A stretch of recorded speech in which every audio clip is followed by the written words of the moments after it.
Dear students, स्वागत है आपका आपके खुद के YouTube चैनल साइंस क्लास में, जहां हम पढ़ रहे थे क्लास 10th का केमिकल रिएक्शंस एंड इक्वेशन वाला चैप्टर। फर्स्ट चैप्टर मतलब साइंस का। जहां हमने कुछ तो पढ़ लिया था, तो आज उनका सेकंड पार्ट स्टार्ट कराने के लिए जा रहे हैं। तो जो स्टूडेंट्स इस चैनल पर नए हैं वो प्लीज चैनल को सब्सक्राइब कीजिए, लाइक कीजिए, शेयर कीजिए। हाँ, चलो स्टार्ट करते हैं हम लोग। हमने लास्ट क्लास में ये तो बता ही दिया था कि कॉपर जिंक इनकी वैलेंसी 2 होती है ना, एलिमेंट्स की। अब हम कुछ आयरन पर अटक गए थे क्योंकि जरा सा टाइम की बहुत शॉर्टेज हो रही थी। तो अब जरा आयरन के बारे में हम आपको बता दें। आयरन एक ऐसा एटम है, आयरन की तरह और भी बहुत सारे ऐसे एटम हैं जो एक वैलेंसी को शो नहीं करते, एक से ज्यादा वैलेंसी वो शो करते हैं। तो जो हमारा आयरन है जिसका सिंबल Fe होता है, उसकी वैलेंसी 2 भी हो सकती है और उसकी वैलेंसी 3 भी हो सकती है। तो जब आयरन 2 वैलेंसी दिखाता है तब हम आयरन को बोलते हैं फेरस, और जब हमारा आयरन दिखाता है वैलेंसी 3 की तब उसको बोला जाता है फेरिक। ये आप लोगों को याद रहेगा। फॉर्मूला मैंने लिखवा दिया है, ये फॉर्मूला कैसे बनता है ये मैंने आप सबको सिखा दिया है, तो इसमें अब ज्यादा डिटेल में जाने की जरूरत नहीं है। अब यहां पर मैंने कुछ कंपाउंड टाइप लिखे हुए हैं। ये कंपाउंड नहीं है, इसे बोलते हैं पॉलीएटॉमिक आयंस या रेडिकल्स बोला जाता है। अभी आप छोटी क्लास में हो तो अभी आपको ऐसे याद रखो कि ये पॉलीएटॉमिक आयंस है, कि group of atoms called as polyatomic.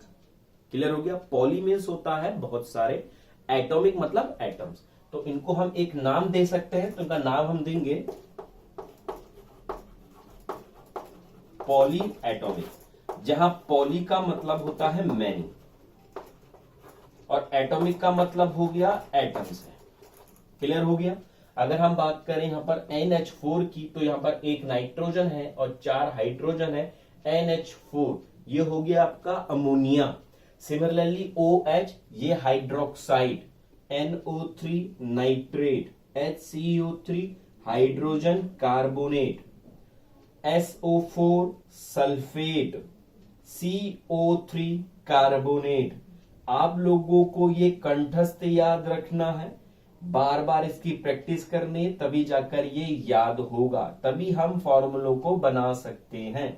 अब इन सब के आगे मैंने इनकी वैलेंसी दी है। जैसे इन एटम्स की अपनी अपनी वैलेंसी होती है, सिमिलरली इन लोगों की भी अपनी अपनी वैलेंसी होती है।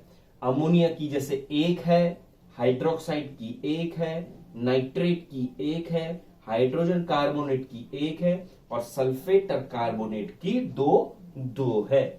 क्लियर रहेगा, इस चीज को आप याद रखना। अब हम इस पर जरा सा फॉर्मूले बनाते हैं जरा।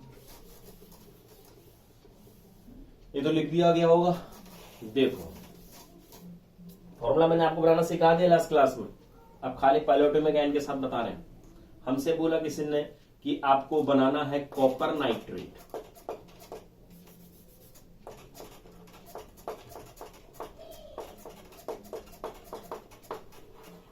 तो सबसे पहले हम लोग याद रखेंगे, हमने इनका क्या लिखना है, पहले नाम से ढंग से पढ़ लेंगे, कॉपर नाइट्रेट। अब कॉपर और नाइट्रेट का हमें सिंबल लिखना होता है, लास्ट क्लास में पूरा डिटेल में बताया गया है। कॉपर का सिंबल है आपका Cu, नाइट्रेट का सिंबल आप यहां से देखेंगे NO3।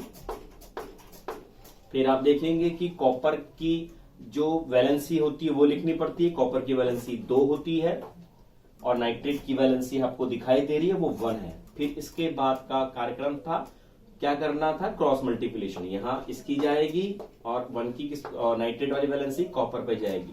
बस अब आप याद रखना कि हम कॉपर पे तो क्या आ गया 1, अब ये 2 किस पे आएगा, ये 2 आएगा आपका नाइट्रेट में। नाइट्रेट अब ये 2 N पर आएगा, क्या ये 2 O3 पर आएगा, ये किस पर आएगा, ये आपका पूरा का पूरा नाइट्रेट में आएगा बच्चों, ये याद रखना। अब ये केवल एक यूनिट है, ये अलग अलग नहीं है, ये केवल एक यूनिट है आपकी। क्लियर। तो NO3 नाइट्रेट को हम पूरी एक यूनिट मानेंगे तो क्या हो जाएगा, ये 2 कहां पर लगेगा, पूरे होल ट्वाइस में। अगर हम एक एग्जांपल लेकर लें, कैसा कि हमारे पास होता था, जैसे हम ले लें आयरन क्लोराइड ही ले लें। आयरन की वैलेंसी होती है 2 या 3 भी, जो भी आप ले सकते हो लोग। यहां हो गया ये 1, इसकी वैलेंसी यहां, इसकी वैलेंसी यहां, F पे 1 आएगा और Cl पर कितना आएगा, 2 आ गया, क्योंकि Cl एक यूनिट की तरह आ रहा था, यहां पर 2 आ गया।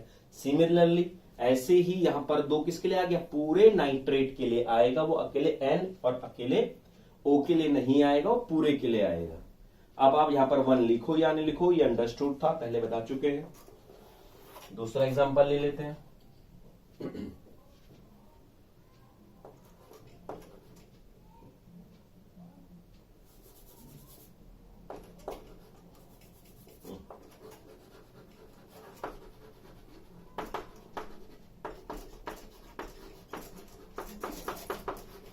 Magnesium hydroxide. मैग्नीशियम का फॉर्मूला आपको पता है, Mg होता है, सॉरी इसका सिंबल। हाइड्रोक्साइड का सिंबल होता है आपका OH, जहां Mg की वैलेंसी होती है 2 और OH की वैलेंसी होती है 1। अब इस 1 की वैलेंसी Mg पे जाएगी, Z की और Mg की वैलेंसी OH पे जाएगी। तो ये O और H अलग अलग के लिए नहीं है, ये OH दोनों के लिए है। तो OH पर होल ब्रैकेट लगा देंगे आप, और क्या बन जाएगा, Mg OH2, और Mg पर तो 1 है ही, 1 को लिखो या ना लिखो, 1 अंडरस्टूड होता है। क्लियर। 2-3 हम एग्जांपल और ले लेते हैं, ये तो तारे दिया होगा आपने।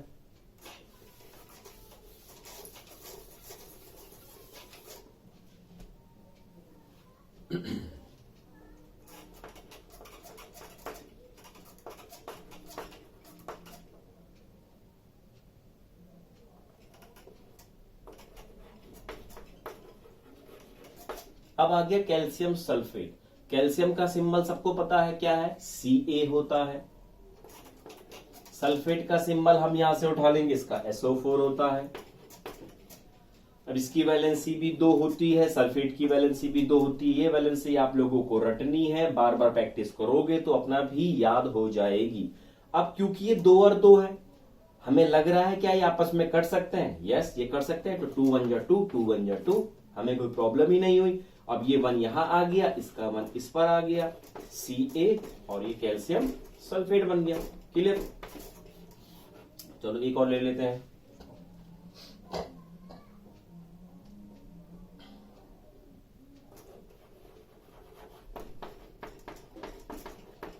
हम लोगों ने लिख लिया लेड नाइट्रेट।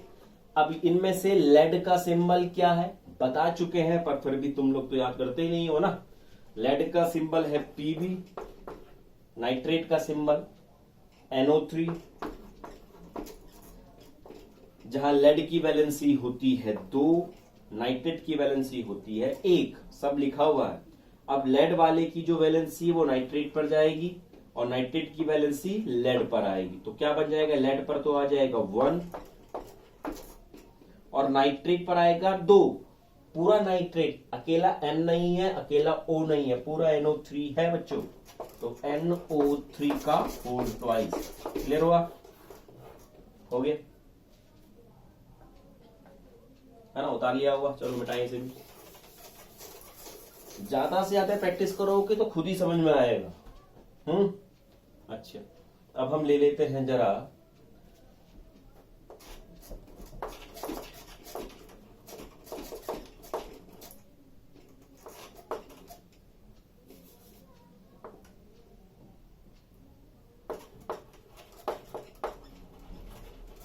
हम लोगों ने ले लिया अमोनियम सल्फेट। क्या ले लिया, अमोनियम सल्फेट।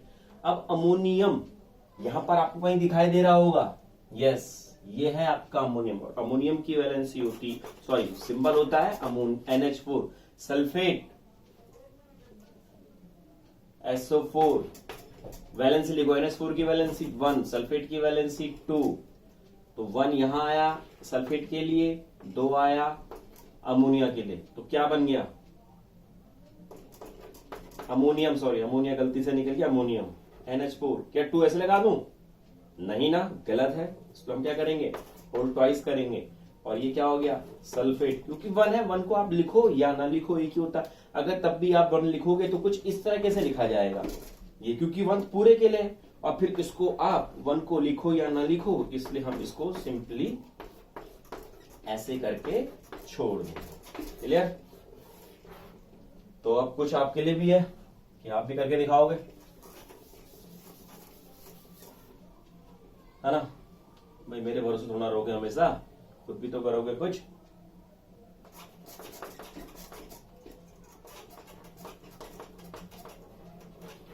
जिंक कार्बोनेट और आपका हो गया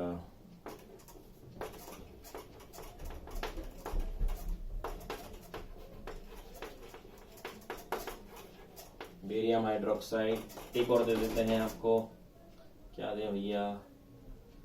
चलो जी, आपको दे देते हैं कॉपर हाइड्रोजन कार्बोनेट। ये 3 आपके लिए सवाल हैं, प्रैक्टिस करो, करके देखो। चलो, आप लोगों ने अब कर लिया होगा वीडियो पॉज करके। अब डायरेक्ट इसका आंसर लिख देते हैं। जिंक कार्बोनेट का तो बन जाएगा, मैं डायरेक्ट कर रहा हूं, ये हो गया जिंक कार्बोनेट। बेरियम हाइड्रोक्साइड का बनेगा, बेरियम को Ba बोलते हैं, हाइड्रोक्साइड को OH, और बेरियम की वैलेंसी 2 होती है इसलिए OH पे चले गई, OH की वैलेंसी तो 1 ही होती है। Third, copper hydrogen carbonate. Copper को Cu लिखते हैं और हाइड्रोजन कार्बोनेट को HCO3 लिखते हैं। तो बच्चों, जो जो इंपॉर्टेंट फॉर्मूले थे इस बुक में, जो आप लोगों को पूछने के लिए आएगा, पेपर में करने के लिए आएगा, बैलेंस द इक्वेशन या इस केमिकल फॉर्मूले को एक वर्ड्स में स्टेटमेंट के फॉर्म में लिख देंगे और आपको उसको इक्वेशन की फॉर्म में लिखना पड़ेगा। तो ये सब आपको तभी आएगा जब आप इन लोगों को फॉर्मूलों को कंठस्थ याद करोगे, इनकी वैलेंसी याद करोगे, हर चीज, तभी जाकर ये बच्चा आपको समझ में आएगा। तो आज हम इस वाले चैप्टर पार्ट 2 को यहीं पर ही छोड़ के रखते हैं। अब अगले बार से हम इसकी केमिकल रिएक्शंस में चलना स्टार्ट हो जाएंगे, जहां टाइप्स ऑफ रिएक्शन, मतलब इस चैप्टर, हमारा जो असली चैप्टर है वो स्टार्ट कर देंगे। तो तब तक के लिए बच्चों, बाय बाय।